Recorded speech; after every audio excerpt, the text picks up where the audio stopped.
لا يحب اللہ الجہر بالسوء من القول، نہیں پسند کرتا اللہ تبارک و تعالی اونچی آواز کو بری باتوں کے لیے، الا من ظلم، مگر جس پر ظلم کیا گیا، وکان اللہ سمیعا علیما، اور ہے اللہ تعالیٰ سننے جاننے والا۔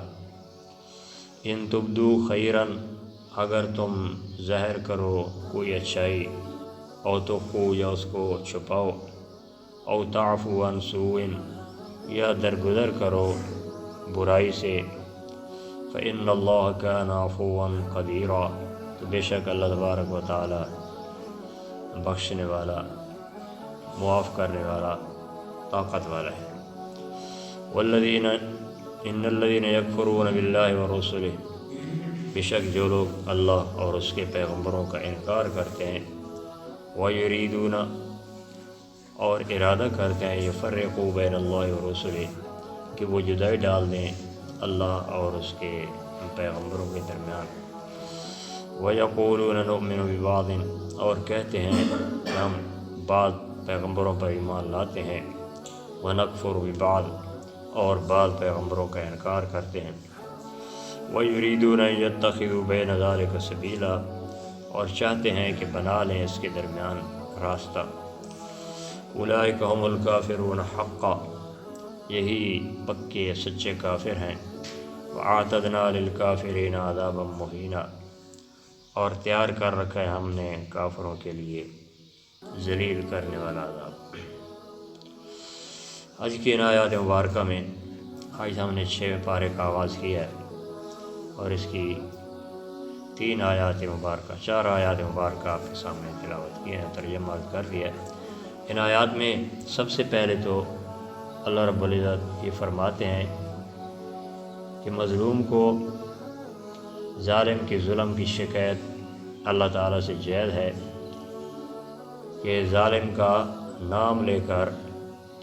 اس کا ذکر کرے کہ فلاں آدمی نے مجھ پر ظلم کیا ہے۔ ویسے اللہ تبارک و تعالیٰ کا نام لے کر آواز بلند کرنا بری باتوں میں سے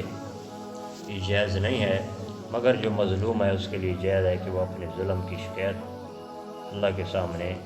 بآواز بلند بھی کر سکتا ہے۔ اس کے بعد اللہ رب العزت نے فرمایا کہ اللہ تعالیٰ سننے والا، جاننے والا ہے، جس پر ظلم ہو رہا ہے اللہ تعالیٰ اس کی باتوں کو سن بھی رہا ہے، اور اللہ تبارک و تعالیٰ اس کے حال کو جان بھی رہا ہے۔ اس کے بعد فرمایا کہ اگر تم کوئی اچھائی یا کوئی نیکی کرو اور اس کو ظاہر کر کے کرو، یا اس کو چھپا کر کے کرو، یا تم کسی غلطی سے درگزر کرو، یہ بھی نیکی ہے۔ جو بھی نیکی کا کام کرو گے اللہ تبارک و تعالیٰ فرمایا کہ فإن اللہ کان عفوا قدیرا، اللہ تعالیٰ معاف کرنے والا ہے، طاقت والا ہے، قدرت والا ہے۔ اس کے بعد اللہ رب العزت نے مومنوں اور کافروں کی پہچان کرائی ہے، فرمایا کہ جو لوگ اللہ کو نہیں مانتے ہیں، اللہ کے پیغمبروں کا انکار کرتے ہیں، اور اللہ اور اس کے پیغمبروں کے درمیان فرق کرتے ہیں۔ فرق کا مطلب یہ ہے کہ اللہ کو مانتے ہیں اور اللہ کے پیغمبروں کو نہیں مانتے، یا اللہ کے پیغمبروں کو مانتے ہیں اور اللہ کو نہیں مانتے۔ وَيَقُولُونَ نُؤْمِنُ بِبَعْضٍ وَنَكْفُرُ بِبَعْضٍ، اصل میں اللہ اور اللہ کے رسولوں کا انکار یہ ہے کہ اللہ کے درمیان اور اس کے پیغمبروں کے درمیان فرق کر دیا جائے، اور فرق یہ ہے کہ بعض کو مانا جائے اور بعض کو نہ مانا جائے۔ ایسے لوگوں کے متعلق اللہ فرماتے ہیں کہ اولئک هم الکافرون حقا، یہ